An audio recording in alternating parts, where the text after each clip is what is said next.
And I remember one time my instructor said to me, one day when you start to listen, things will change. Put in half, you're going to get half results. The breast cancer, it was a real blessing to me. Your struggles become your strengths. And it really then gave me the power and the force to just drive forward. I think self-defense is not just, as a lot of people think, physical, hands up, I'm going to punch them, I'm going to kick them, I'm going to choke them. I think it starts way before that. I think it's a mindset, it's mental, it's emotional. When you don't say something, when someone hurts you in whatever capacity, the only thing it does, it erodes your confidence. When you stand up for yourself, the world is yours. The world is really yours. Hello, everybody. We have a very special guest with us today on the Warrior Mindset podcast, my dear friend and karate champ, Christina Ioannides. Welcome, Christina. Thank you, Chitra, for having me. Thank you for setting this up. Thank you. I'm excited for this conversation. So would you introduce yourself for my audience? Sure. I'm Christina Ioannides, as you said. I wear a couple of hats. I work full-time in wealth management. I've been there for almost 10 years. But separately, my love and passion is for my side business, Fabulous and Fearless, which is a women's empowerment business. And the thing I focus on is self-defense workshops and presentations, and also getting into motivational speaking. I've taken my love and art for my karate that I've been in for about 38 years now and turned it into a business where I can touch women's lives, help empower them, and stand up for themselves. And I love every minute that I get to do that. I love it. Your passion comes through as you speak about it. And I have been on the speaker journey with you for a while and the entrepreneurial journey with you for a while. So I have seen your passion grow, your business grow, and it's been amazing to watch and have you in my corner, so to speak. So tell me, I always ask this question of everybody who's on the podcast, from a scale of 0 to warrior, where are you in your mindset today? Well, just coming off of a Women's Weekend seminar, I'm probably at a 10. Nice. Warrior mode is on. Absolutely. I love it. I love it. I have a feeling you probably have it on more often than not, but let's talk a little bit about mindset, right? Because this is a place where I like to bring all kinds of stories to empower people to build a resilient, strong warrior mindset. So you said you are into karate. Is this something that you have always been into? Is it new? Where are you at in that journey? Tell us a little bit. You know my story, but many don't. So I started karate at 9 years old in South Africa. And I can tell you from the minute I stepped onto the mat, I loved it. I knew I belonged there. It is and always will be a passion of mine. People always ask me how I started, and I used to hang out with one of my guy cousins who was this big athlete. And I was just not the girly girl who was doing ballet or dance. It just wasn't my thing. Anyway, so I'd asked my parents to do karate, and they found me a school. And as I said, from the minute I stepped onto the mat, I knew I'd found home, and I felt exactly that's where I belonged. So I trained in South Africa for about 7 years.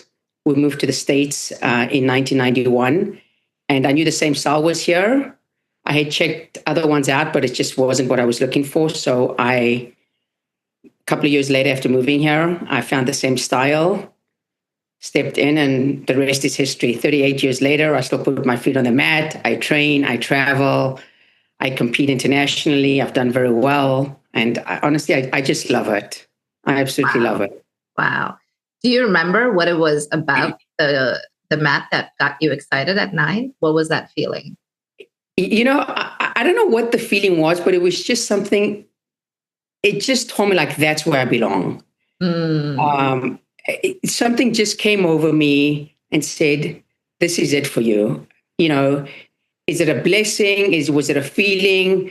I don't know, but I stepped on and I was like, this is it. Like, I have found my thing. And it was. Wow. And it's the one thing that like lights me up. Yeah. It drives me, and it has given me so many rewards every time I step on the mat.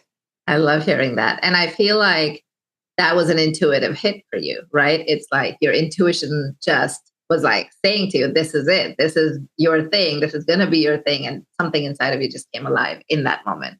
Absolutely. Yeah, I love that story because, when I teach intuition, this is one of the things I say to people is like, you have already made many intuitions. You just are not aware of it. Right. And people say that about like their house. I saw it and I knew it. They say that about rescuing a pet. I saw him or her, and I knew that was my dog or cat or whatever. Right.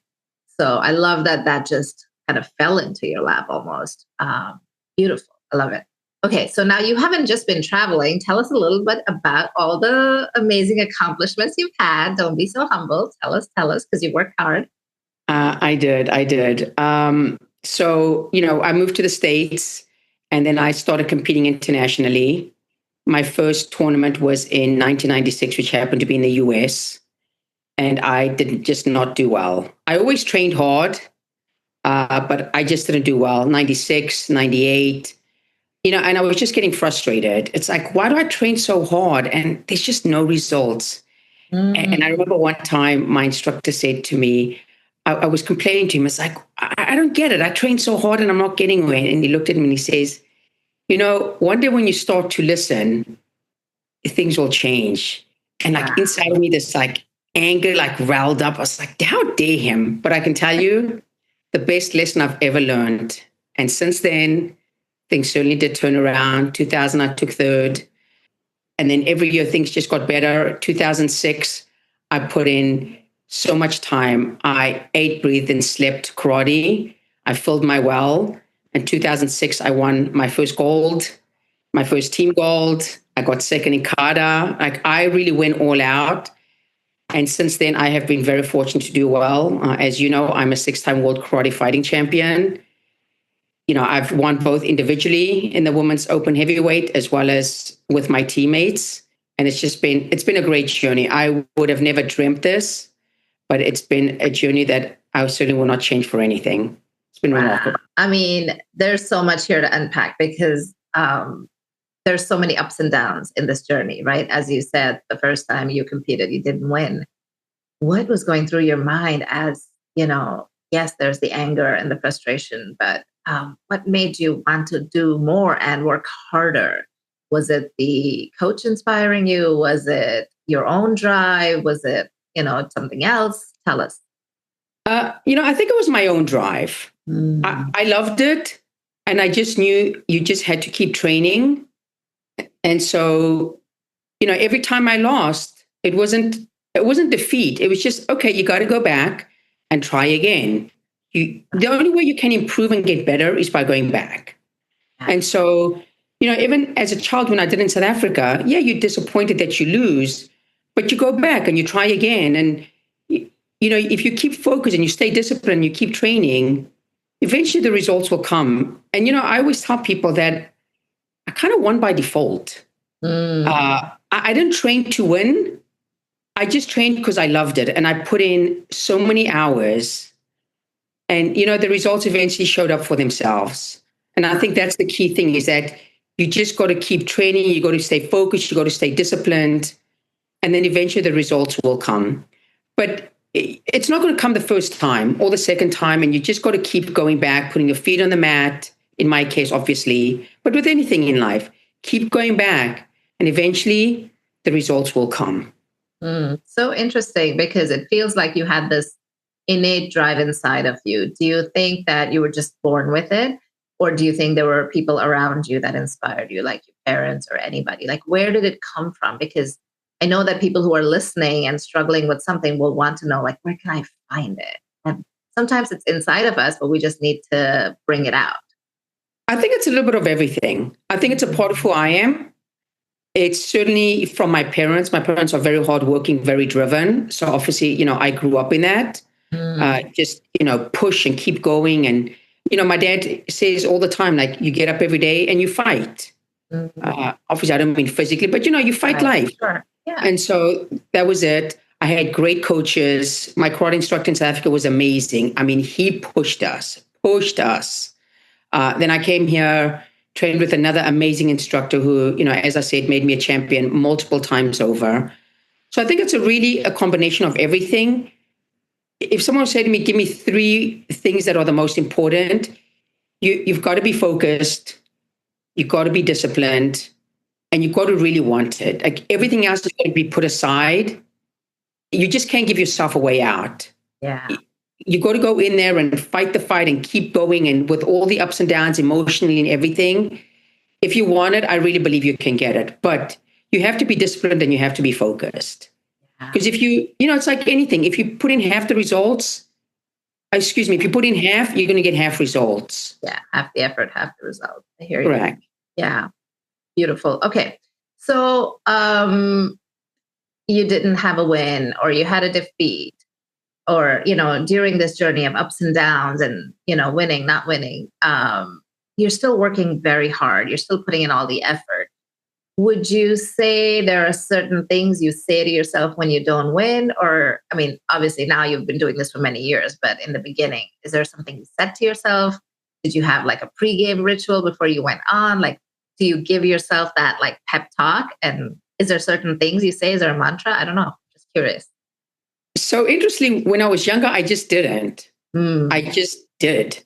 I trained hard. And I just did what I knew and what I trained for. That was it. I just, warmed up, showed up. That was it. Now that I understand it more, I do. You're like, hey, you got it. You can do this. Give it your all.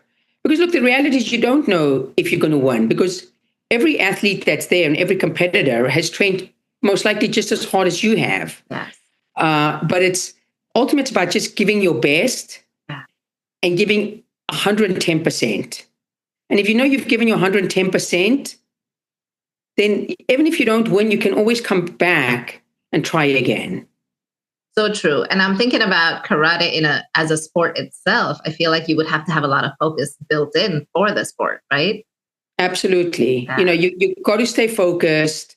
And as I said, disciplined. But I think the focus applies to anything in life. Right. Whether it's a sport, whether it's an activity, whether it's work. You really got to hone in and stay focused and not get flustered or distracted by things that's going around, because then you kind of all over the place. Yeah. But it's, I always look at it very tunnel vision. Yeah.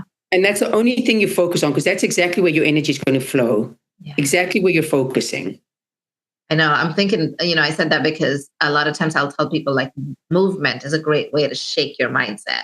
And when you're in a sport or you're in the zone with competition mode, you're automatically in that. So let's talk a little bit about how that ability to focus and that discipline that you've built in karate has helped you in other areas of your life.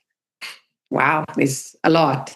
Yeah. I would say, for example, with work, I get in, I'm just focused at work. I know what I need to do. I don't get distracted. I try not to. I've learned sort of multitask because I don't find that efficient. And when I do, then I go back. I was like, what was I doing before? So I kind of, just stay very focused there. Where else has it helped me? As you know, I went through breast cancer in 21.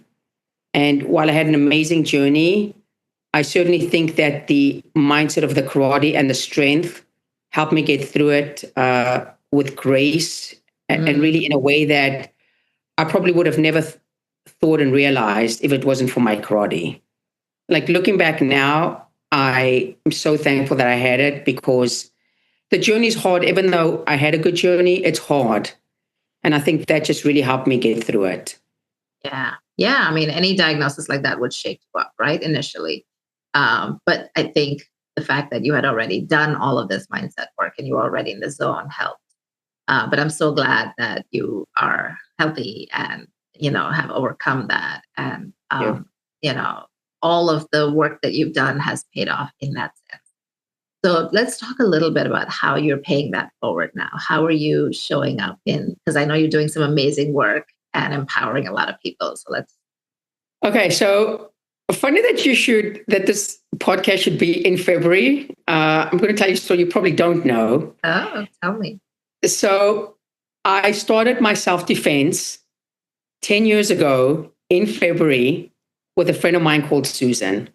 Oh. And it's only a few people know the story. She doing volunteering for Habitat for Humanity, and they want to do some women's empowerment events. And the woman said, would you do a self-defense? And she said, I'm not the person for it, but I know someone who is. And that someone was me. Anyway, we put the program together. She did a lot of the work. And I can tell you, I was very nervous. I couldn't put two words together. And I tell the woman this when I teach. I was so nervous. I struggled. I fumbled. I just tripped over everything. I just couldn't find my footing. Wow. Anyway, I was doing it just very informal here and there. Not anything. It was not a formal business.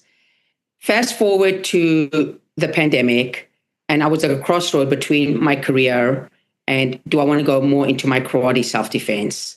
So I was at a crossroad, and then I thought, you know what, I'm going to push more into the martial arts type thing. Then I got diagnosed in 21. So of course I had to pivot, take care of that first. Once I did, the breast cancer, as I say, was a real blessing to me.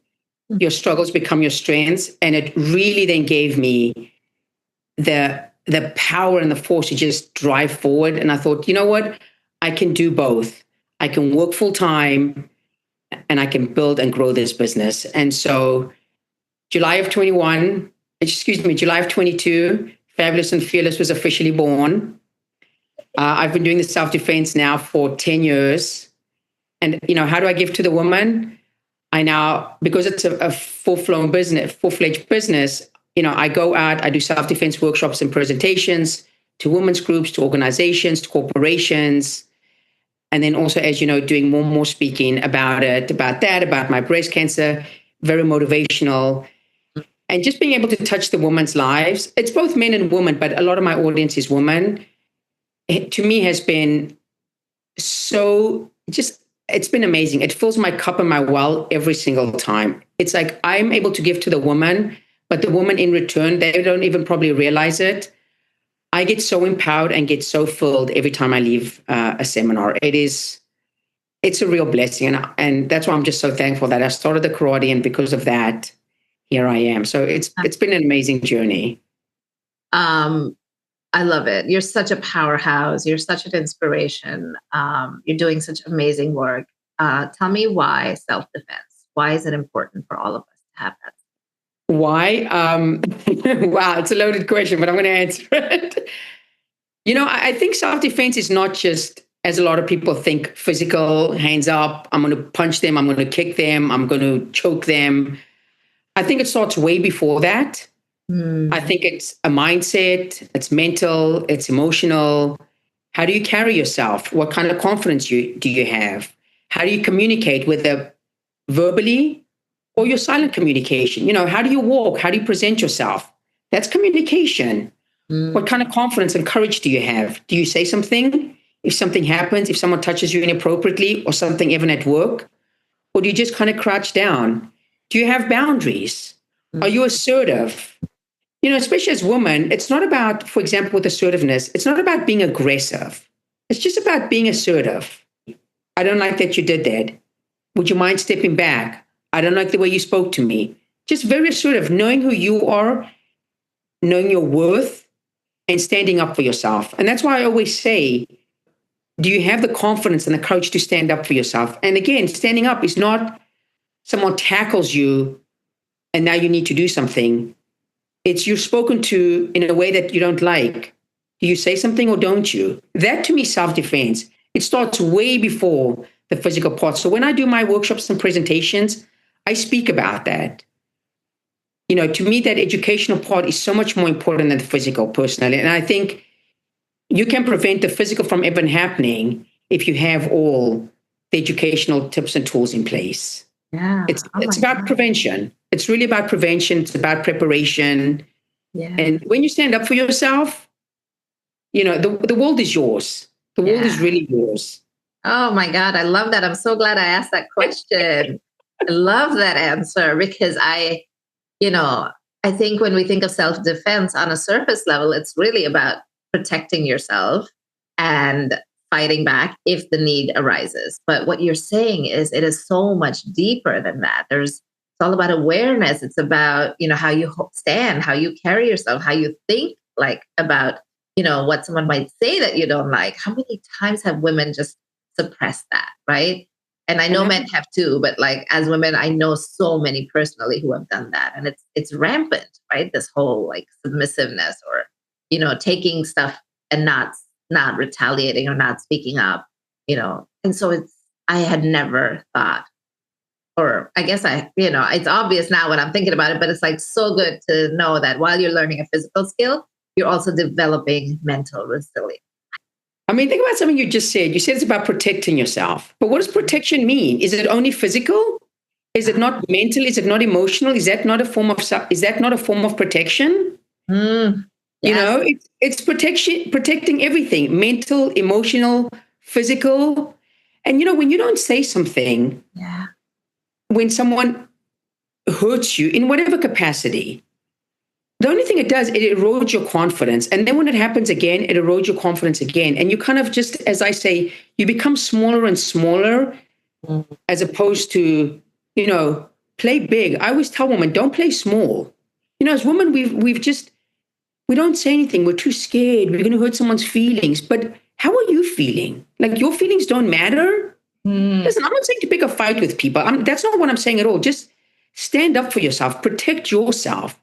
Because the thing is, it impacts you in all areas of your life. If you're not feeling confident, if your self-esteem is shattered, if you're being, harmed emotionally, verbally, that impacts all areas of your life, your work, your home, your relationships. It filters everywhere. And so that's why, to me, I find it so important that where are you in life? Like, where are you as a woman? Do you stand up for yourself? I mean, I can teach women any move they want, from chokes to grabs to everything. But that's not going to be the thing that's going to protect yourself. Yeah. If someone says something to you verbally and you don't stand up for yourself.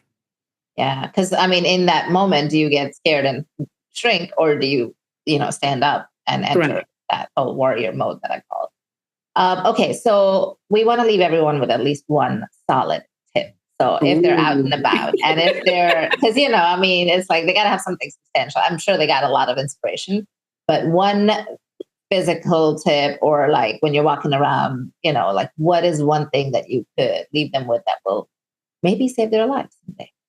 Okay. I'll go back to my teaching, but it's something that probably people hear all the time is awareness. Awareness is 80% of your safety.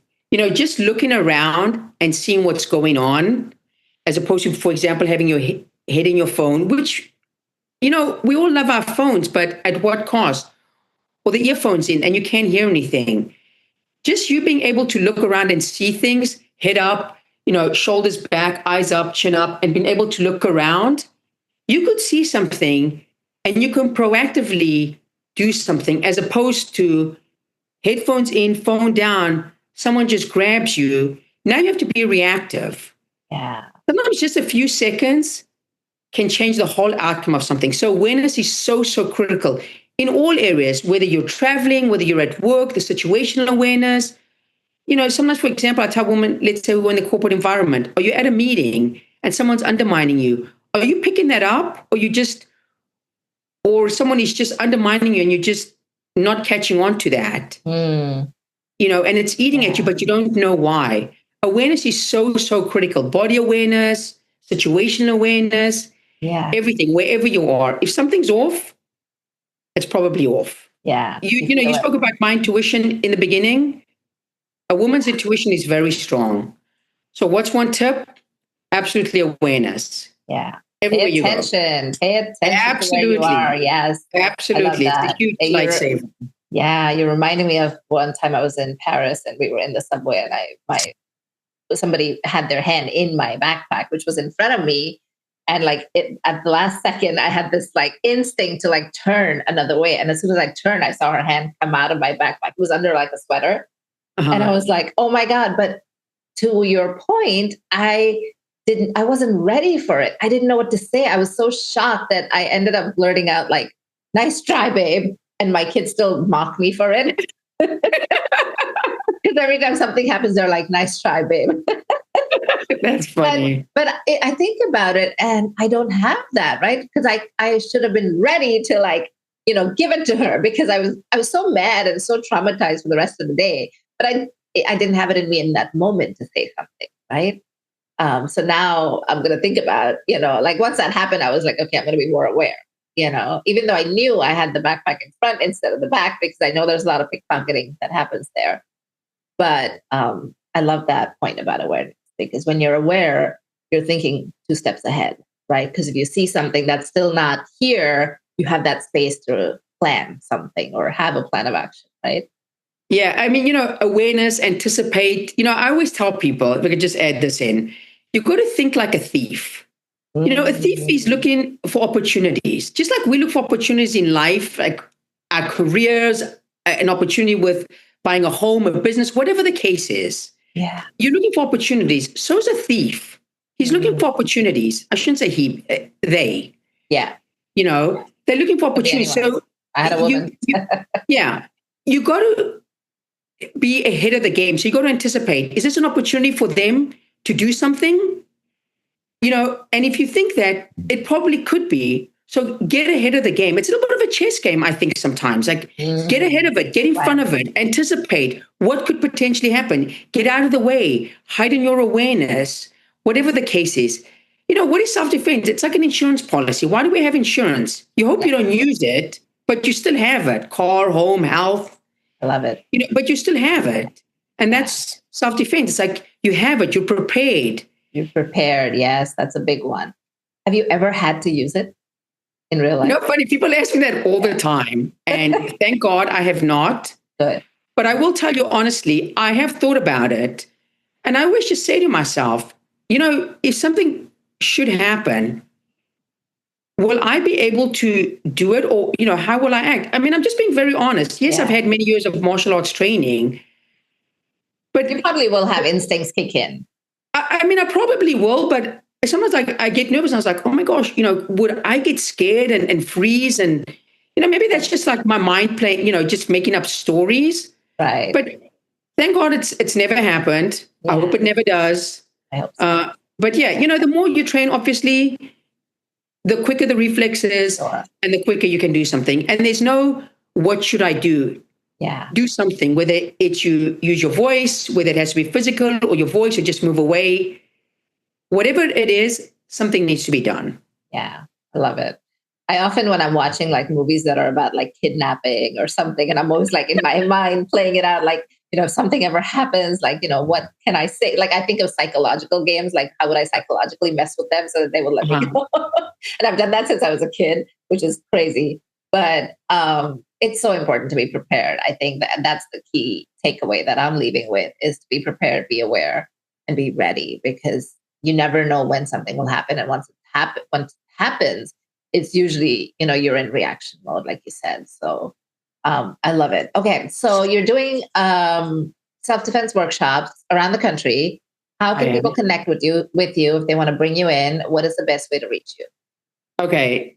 So, my website is fabulousfearless.com.